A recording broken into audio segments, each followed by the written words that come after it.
have to see 2 psychologists to prove I'm not crazy before the doctor will yeet my tubes. Hey everyone, welcome back to Lives on Reddit. Don't forget to subscribe to be a for lifer. 20 days ago, I posted a post here saying I'd just seen a gyno who had given me a surgery date for a bilateral appendectomy. It was my first visit to a gyno on the road to sterilization, and I couldn't believe it happened so quickly. It seemed almost too good to be true. Well, the joke's on freaking little old me because it was. First of all, the doctor's secretary told me she'd send through the pricing information within 24 hours. When it hadn't arrived a few days later, I rang and she said the doctor was just following up on a few things and it'd come through soon.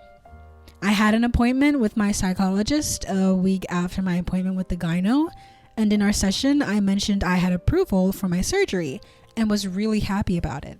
She got this puzzled look on her face and my heart sank. Well, she said, I actually got a call from their office yesterday wanting some paperwork from me saying I approved of you getting the surgery or something like that. I told them I couldn't do that. I wasn't surprised that she denied them. If the request was phrased like that, it was not really medically appropriate for her to approve the surgery. But I was more surprised that the gyno had contacted my psych behind my back. I mentioned to the gyno that I had been seeing a psych for 10 years, the same psych, and the gyno noted down her name, but I thought nothing of it.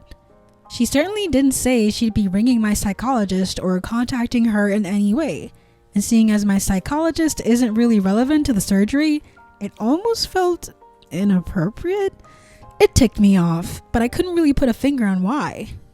The gyno herself rang me a few days later and said that she talked to her insurance and they wouldn't let her do the surgery unless she had a letter from my psychologist stating I was of sound mind and able to make this decision unaffected by my mental illnesses.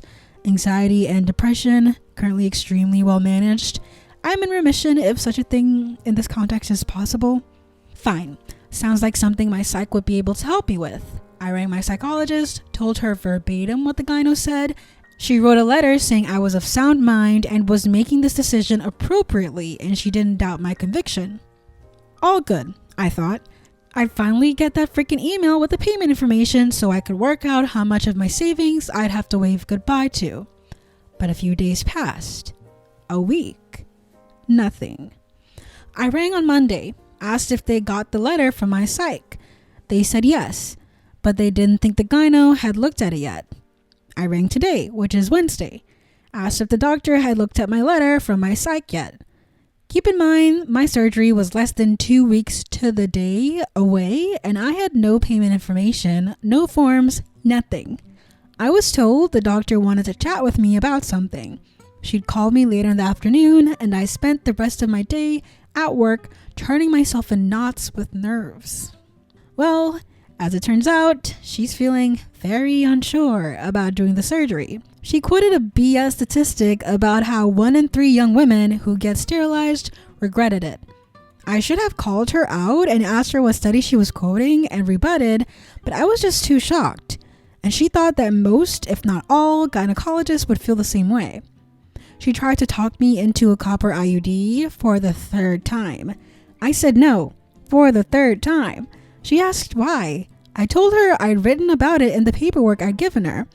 She said she looked through it and couldn't see anything about IUDs. So I said, well, risk of perforation, heavier periods, being able to feel the strings, and it's not permanent, which is what I want. Fine, she says. What about the clips? No, I said, I want the bilateral appendectomy to get my tubes removed. She sighed. Well, she said, in that case, I'm going to have to ask if you'd be willing to see an independent psychologist specializing in fertility options and see what they say. I was seething. She doesn't trust me. She doesn't trust my freaking psychologist. Honestly, I'm more upset to the insult to my psych's professionalism than I am about me. And she wants me to see someone else, jump through another freaking hoop, spend more freaking money, for what?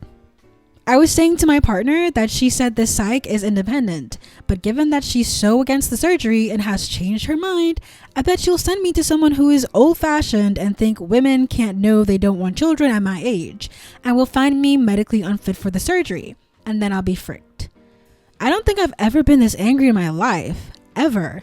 I have no autonomy over my body. I seriously doubt a man my age would need to have documentation from 2 psychologists before he was able to get a vasectomy. It's not fair. It's not freaking fair. I'm freaking sick and tired of it. I don't know what to do except keep playing her game, although who knows, after this maybe she'll want documentation from a psychiatrist as well, or a hypnotherapist, or a freaking massage therapist for all I know. Anyway, sorry. This is super long. I just had to vent my frustrations somewhere I knew I'd be understood. ETA? Whoa, this blew up overnight. I'm not located in the US. I'm in Australia. We don't have HIPAA, and I'm not sure if what she did violated our patient confidentiality laws, if we have any at state or federal level. I think I'm going to write her a complaint letter and complain to the medical board about her. Go to a different doctor. Cancel your surgery date. Complain about her to whatever place people send complaints against doctors. She is extremely unprofessional, and I wouldn't trust her.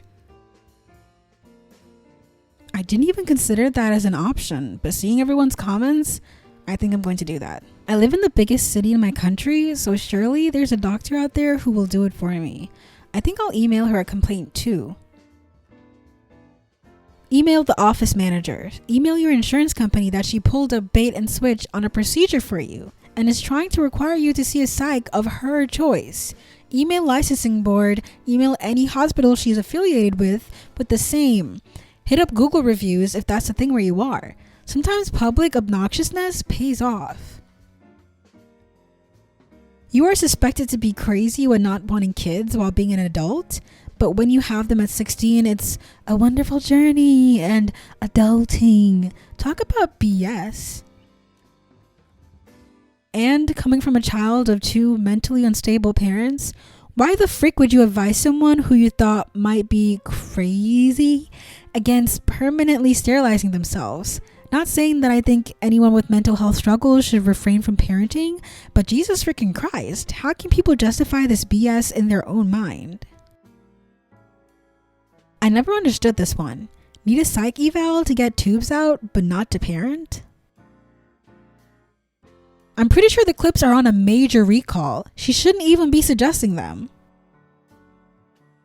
Yeah, if she was talking about filthy clips, do not get them. They can cause abrasions and infection and can also shift or fall off completely, which risks restoring fertility. Assure coils are also off the market in the USA, but original poster mentioned Australia, so different laws. Due to issues like perforation or migration from the implant site, acquiring nickel allergy, imperfect scarring to block the tube, meaning it failed to block fertility, increased risks of ectopic pregnancy, difficulty removing if necessary, like cause of the allergy, and more. So yeeting the tubes through a bilateral sapingectomy is the best option.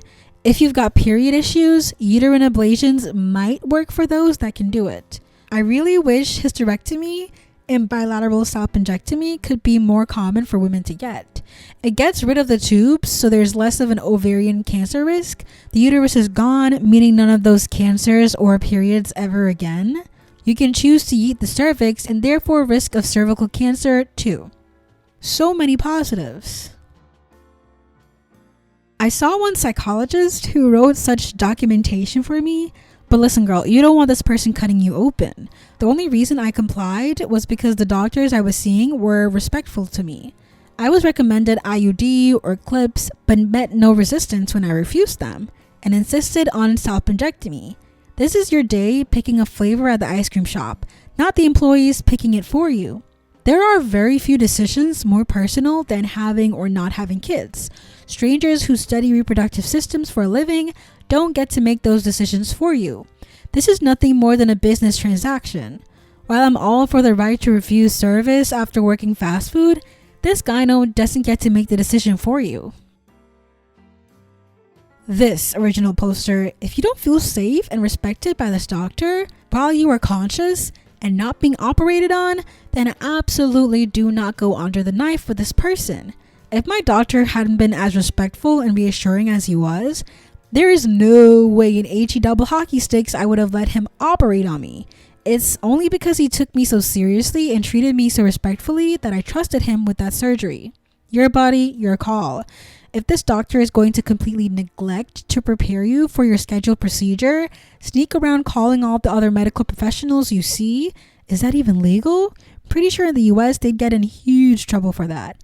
Make you jump through more and more ridiculous hoops the closer you get to your surgery date, and basically make this as hard for you as possible, then she's a butthead who doesn't even deserve to be practicing. Gah! I am so furious for you. Whoa, whoa, whoa, whoa, whoa, whoa, whoa, whoa. Don't leave. Subscribe. Yeah.